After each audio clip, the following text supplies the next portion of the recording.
Hi guys, it's Graham again and welcome back to my channel. Today I'm back with part 2 of my book haul from my holiday in the Balmoral estate. I showed you 8 books in the previous video and I'm showing you another 8 books.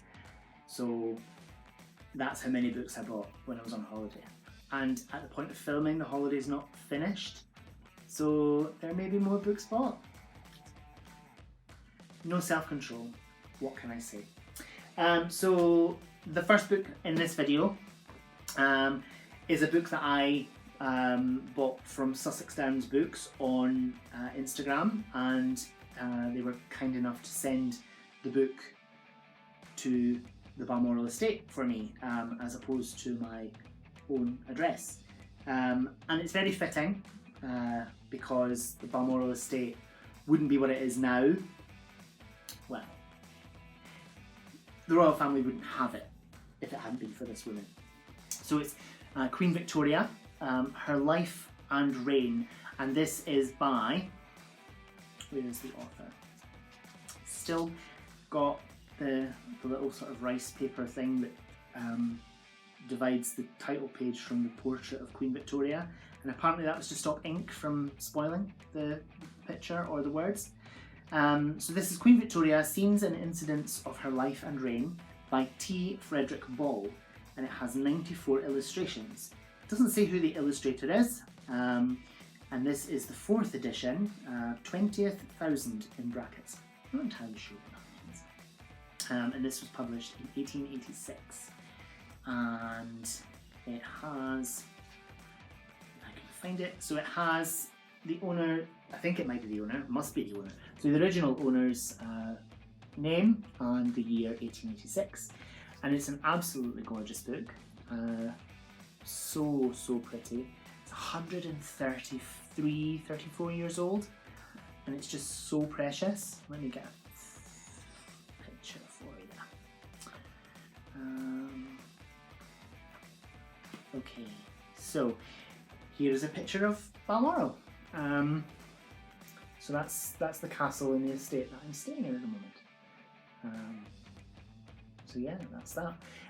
This is clearly, I don't know, it must have been like a souvenir thing that was published to celebrate Queen Victoria.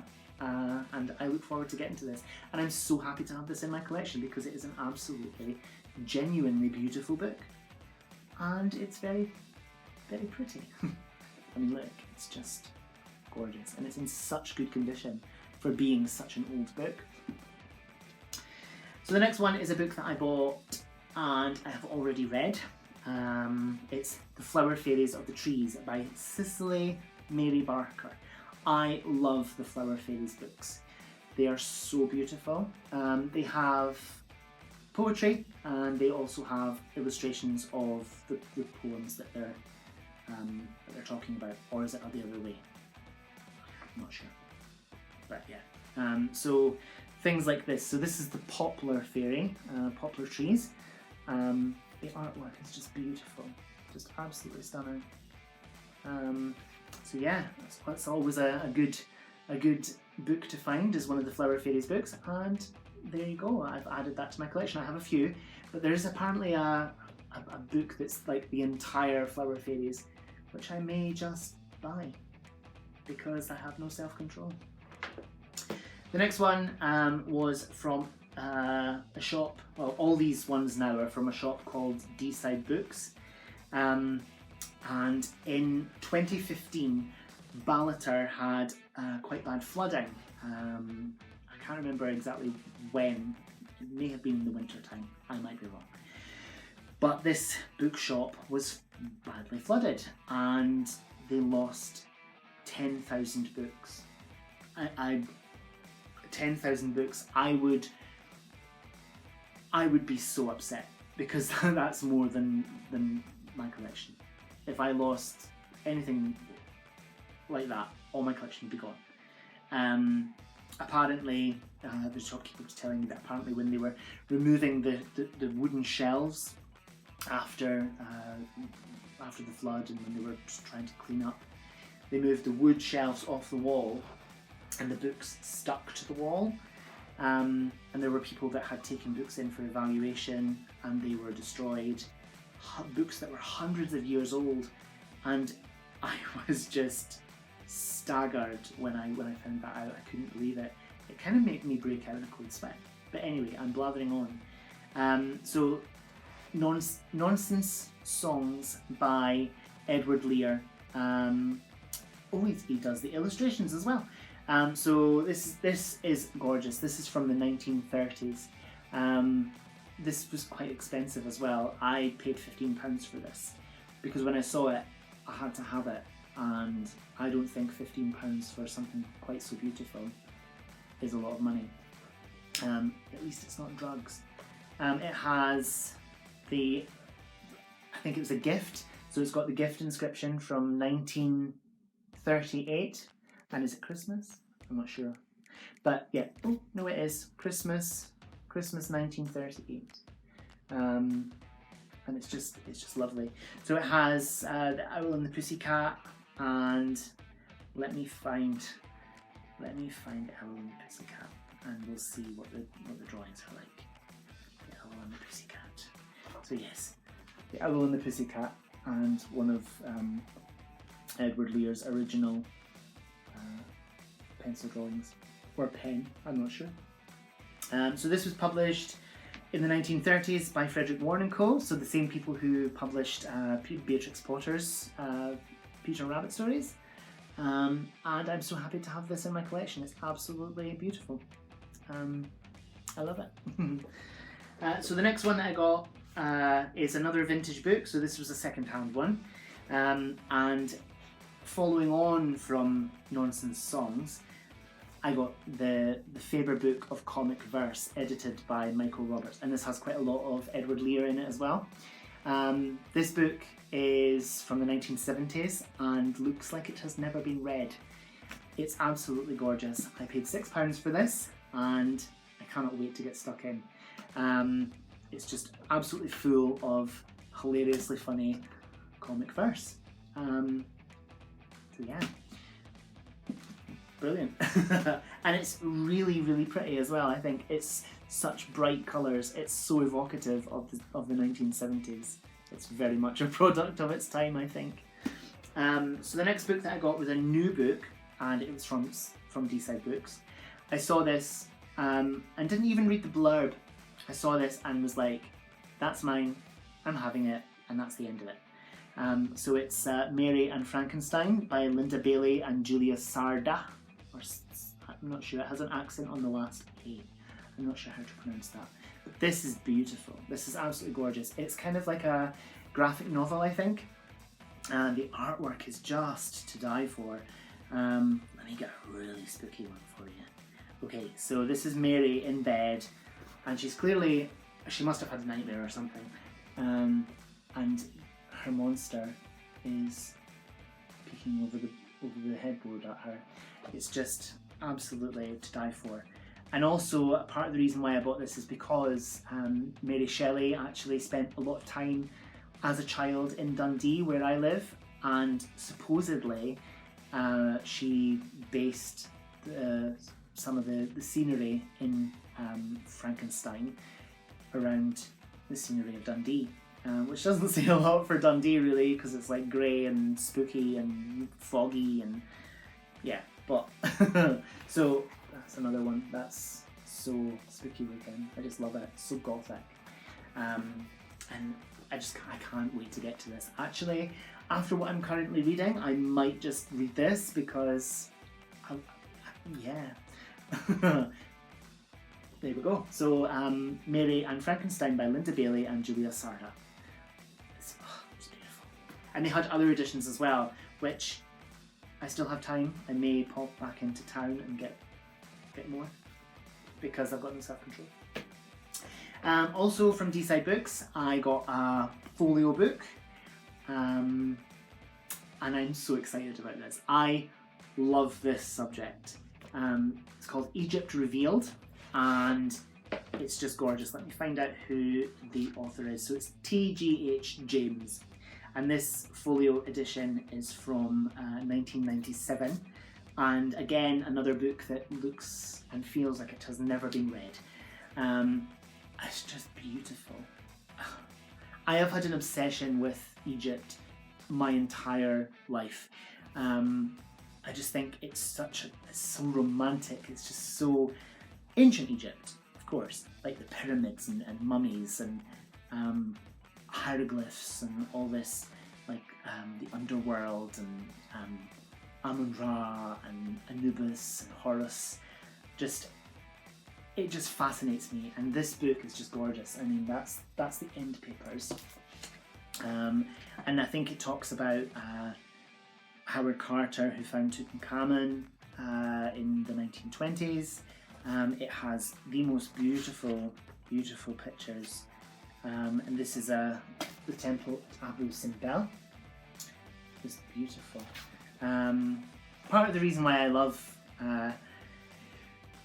Egypt so much is because as a kid back in the late 90s, I absolutely adored the film The Mummy with Brendan Fraser and Rachel Weisz. One of my favourite movies of all time. If it's on TV, I will watch it, and I've watched it that many times that I know the script by heart.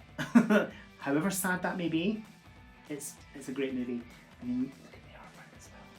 So that's clearly like artwork on a papyrus, I think, and it's absolutely stunning. And I can't wait to get to this book. I just think it's one of the most beautiful things I've seen book-wise in a long time, and I'm so happy to have it in my collection.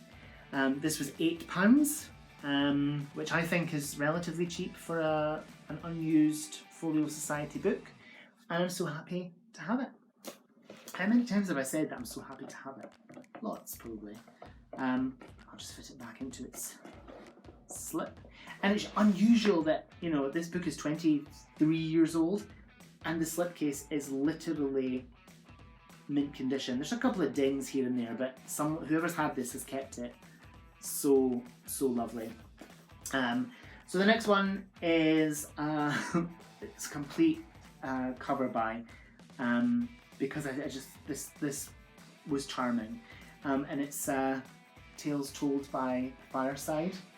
I don't know who this is by. I don't think there is an author mentioned on the inside. Oh no, there is. Written and illustrated by M.W. Scutt. It's Juvenile Productions Limited, London. Made and painted in England. That's brilliant. Some of the artwork in here is just to die for. That, for instance, is just beautiful. I love it. Some of the artwork I won't show because it's very much a product of its time, and some of it is socially unacceptable nowadays, shall we say. I mean, look, that just makes me think of Beauty and the Beast, Lumiere and Cogsworth and Mrs. Potts. I just love it. It's just absolutely fabulous. And would you believe it? This isn't on Goodreads. This doesn't exist on Goodreads. How do you add a book to Goodreads? Because this needs to be added. It's so cool. Right, so the last book that I got was a gift, I suppose, from my husband. When we arrived at the cottage, there are books on the bookshelves. So the bookshelves are just over there and over in the corner, and then there's one in the dining room next door. And I get the feeling that it's books that have been left behind by previous guests who have stayed in the cottage. But I looked through the books and I thought, oh, I'm so glad I brought books to read with me, because there's nothing here that I would read. And then later on I was sitting just here actually, and I sort of turned my head and looked at the bookcase and I saw Alice in Wonderland, and I was like, why did I miss that? How did I miss that earlier on? How is it possible? So I literally jumped 3 feet in the air to get this book off the shelves. Nearly fell and broke my arm because there's a wicker basket full of logs for the log burner. I nearly fell into that. And when I picked this book up, it was a Jigsaw book. And it's from the late 90s. All the Jigsaws were there, and I was like, I need to have this in my Alice collection. And so my husband went onto Amazon and he bought me a copy. And here's my copy. What can I say? It's just, it's Alice, but with jigsaws. All the jigsaws are here. All the pieces, oh, there's still a piece of something from when it was sent. All the pieces are here, and it just has certain passages from the stories. I think it's from both stories. Yes. There are 48 piece jigsaw puzzles. There are 7 of those, and it's just John Tenniel's illustrations. Let me see. So there is Alice and the Cheshire Cat, and let's see, and the Queen of Hearts, and Alice and Humpty Dumpty. And also there was the White Knight. Sorry for that glare. So the White Knight and Alice. And it's just beautiful. Obviously I'm never going to take the jigsaws out of here because all the pieces are there. This book is from the late 90s and it's just lovely. This will be added to my Alice collection, and that's just that. So yeah, that's the final book for the moment. Thank you so much for watching. Whatever you're doing, I hope you have so much fun doing it. Whatever you're reading, I hope you love it. Stay fabulous, be amazing, be yourself, and I'll see you again soon for another video. Bye bye.